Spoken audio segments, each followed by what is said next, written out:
The once tranquil waters of the Indo-Pacific have transformed into the epicenter of a burgeoning geopolitical rivalry reminiscent of a new Cold War.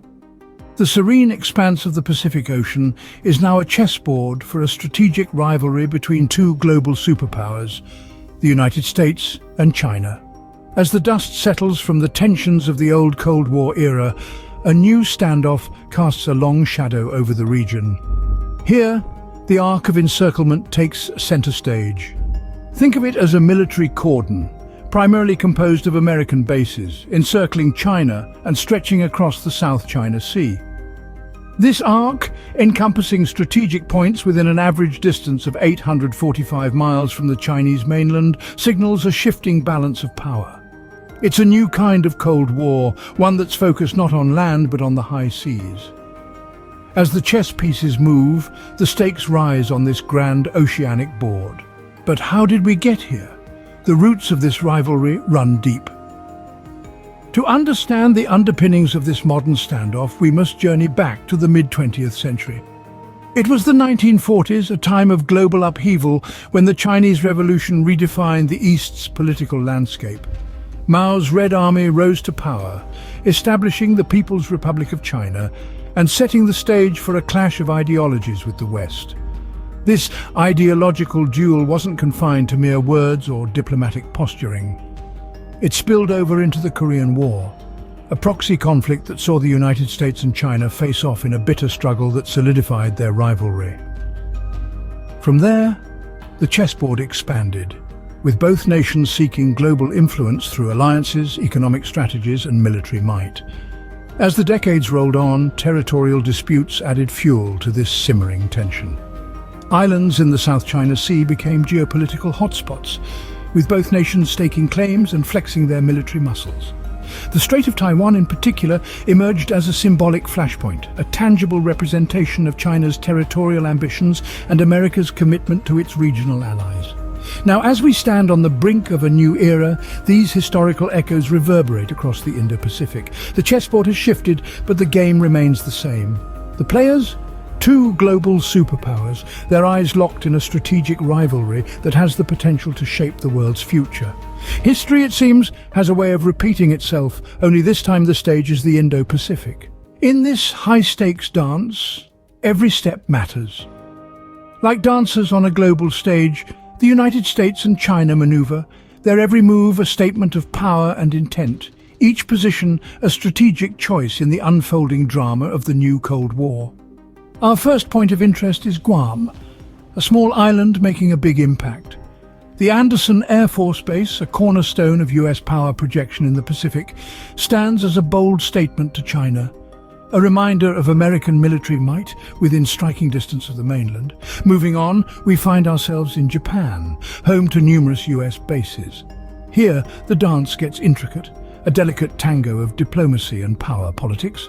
Japan, an ally of America since the end of the World War II, stands as a bulwark against Chinese influence in the region.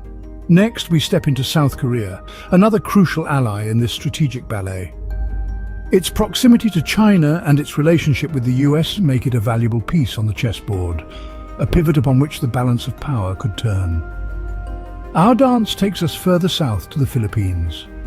Once a US colony, now a sovereign nation with a complex relationship with both superpowers. The Philippines' strategic location and its contested waters make it a hotspot in this ongoing rivalry. Lastly, we arrive in Vietnam, a country that has seen the horrors of war and now finds itself in the middle of a new conflict. Vietnam's coastline stretching along the South China Sea is a front-row seat to the naval maneuvers of both superpowers. These points of interest, from Guam to Japan, South Korea, the Philippines and Vietnam, are more than just locations on a map. They are the stages on which the US and China perform their strategic dance, each move calculated, each step measured. The dance is complex, the stakes are high, and the world watches, waiting for the next move in this grand ballet of power and diplomacy. Each base, each ally, each move, all part of a grand strategic ballet. But where might the spark ignite in this powder keg? As two titans dance around each other, the waters of the Indo-Pacific become a stage of tension. The South China Sea, a vast expanse of blue, is more than just a body of water. It is a swirling vortex of territorial claims and counterclaims, a region rich in resources and strategic significance. Here, the presence of oil rigs, fishing boats and military vessels from various nations create an intricate, volatile tableau. Then there's the Strait of Taiwan, a narrow waterway that has long been a symbol of the ideological divide between mainland China and the island of Taiwan. The strait is a microcosm of the larger US-China rivalry, with American aircraft carriers often seen patrolling its waters in a show of support for Taiwan. In response, China conducts naval maneuvers, a clear signal of its claim over the island. These potential flashpoints are not just geographical locations, they are chess pieces in a high-stakes game of strategy and brinkmanship. The balance between deterrence and provocation is a delicate one. A single misstep, an unplanned encounter between military vessels, a miscommunication. Any of these could be the fuse that ignites a larger conflict. In these waters, every ship, every plane, every move is a potential spark. So, what happens in the Indo-Pacific doesn't stay in the Indo-Pacific. The strategic dance between the US and China on this stage has implications that reach far beyond its waters. The Indo-Pacific is a linchpin in the world's economic and security architecture. It's not merely a regional concern. The decisions made, the alliances formed, the rivalries stoked, they all have a ripple effect that extends across the globe. Consider the world's economy. The Indo-Pacific is a vital hub of trade and commerce. Any disturbance here could send shockwaves through global markets. And then there's security. This region is a flashpoint for military tensions. The balance of power here influences global peace and stability.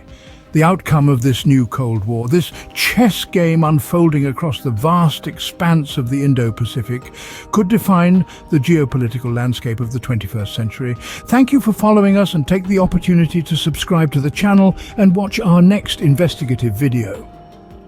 The ripples from this new Cold War could redefine the world as we know it.